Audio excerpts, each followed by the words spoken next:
America का बहुत बड़ा नुकसान हुआ है। अमेरिका छुपा रहा है। प्रिंस सुल्तान एयरबेस पर जो हमला हुआ था इसकी जानकारी कल मैंने आपको दी थी और सैटेलाइट इमेज भी दिखाई थी। लेकिन उस प्रिंस सुल्तान एयरबेस पर सिर्फ टैंकर बर्बाद नहीं हुआ, वहां पर अमेरिका का बहुत खतरनाक जासूसी जहाज, आपकी स्क्रीन पर देखिए, E3 सेंट्री EWACS, ये जासूसी जहाज था जिसकी कीमत लगभग $300 मिलियन। भाई अंदाजा लगाइए, $300 मिलियन का यह जहाज था डैमेज हुआ है। सोचिए अमेरिका कितना छुपा रहा है, कितनी बातें छुपाई जा रही हैं, लेकिन आप रज़ाग्राफी देख रहे हैं, आपको सच दिखाया जाएगा। दोस्तों, इसके बाद जिसको कोई नहीं पूछता था, जिसको कोई थूकता नहीं था, आज तमाम अरब ने उसे अपना मुश्किल कुशा बना लिया है। नाम है ज़ेलेंस्की। पहले सऊदी अरब ज़ेलेंस्की पहुंचा, उसके बाद UAE पहुंचा, उसके बाद कतर पहुंच गया। लगातार पूरे अरब का दौरा कर रहा है, बिल्कुल VIP लौंडा बनके, VVIP बनकर। ये ज़ेलेंस्की, कल तक जिस ज़ेलेंस्की कोई पूछ नहीं रहा था, कोई, सारे ज़ेलेंस्की से दूर भाग रहे थे। ईरान की मिसाइलों ने और ईरान ने जिनके चूतड़ों पर लठ बजाए हैं, सारे के सारे अरब जो अपने आप को तुर्रम खां समझते थे, सबकी तुर्रम खानी निकल गई। और सारे 2 कौड़ी के एक आदमी जो एक टाइम तक नचनिया था, डांसर था, लेकिन जैसे तैसे वो राष्ट्रपति बना, देश को ये जंग में ले गया कि पिछले 4 साल से ये रूस और यूक्रेन की जंग में फंसा हुआ है। और ऐसे व्यक्ति, जिस व्यक्ति को डोनाल्ड ट्रंप पसंद नहीं करता, उस व्यक्ति के पास तमाम अरब देशों को कहना पड़ रहा है जाकर, भाई बचा लो यार। सऊदी अरब के हालात ये हैं कि 29 अमरीकी सैनिक बुरी तरह से सऊदी अरब में घायल हुए हैं और कई टैंकर तबाह हो गए पूरी तरह से। ओमान के करीब अमरीकी वेसल पर ईरान ने हमला किया है और खुद कंफर्म किया है। देखिए, तस्वीर नहीं आ रही, इसका मतलब ये नहीं कि ईरान ने नहीं किया है।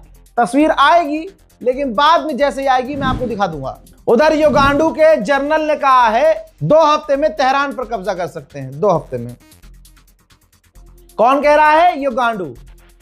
बताइए, जो सुपर पावर अमेरिका, जो इजराइल ईरान के आधे इंची जमीन पर कब्जा ना कर सके और हवा पूरी बनाने के बाद अमेरिका ने मना कर दिया कि हमारा कोई ऐसा प्लान नहीं है, वहां कब्जा करने के बाद युगांडू कर रहा है। अबे खाना पानी अरेंज करो, पूरी दुनिया की भीख से, UN की मदद से युगांडा चल रहा है और तुम्हारे गांडा में ज्यादा दर्द है तो आकर देखो, पहुंचो ईरान। लल्लो पच्चो क्यों चला रहे हो भैया? फाइटर जेट तुम्हारे पास है, ओहो, वो भी भीख मांगने पड़ेंगे। देखिए, जिनको कल तक कोई नहीं पूछता था, वो अमेरिका इजराइल की जंग लड़ने के लिए आगे आ रहा है ताकि थोड़ा हाईलाइट हो जाए, उसको पैसा मिल जाए, फाइटर जेट मिल जाए। समझ रहे हैं? ये है चीज। IRGC के कमांडर ने कहा है कि 500 अमेरिकी सैनिक मारे गए हैं या घायल हैं और हम मिडिल ईस्ट को अमेरिका की फौज के लिए कब्रिस्तान बना देंगे। कहा था ना, जैसे जैसे वीडियोस आएंगी मैं आपको दिखाता रहूंगा।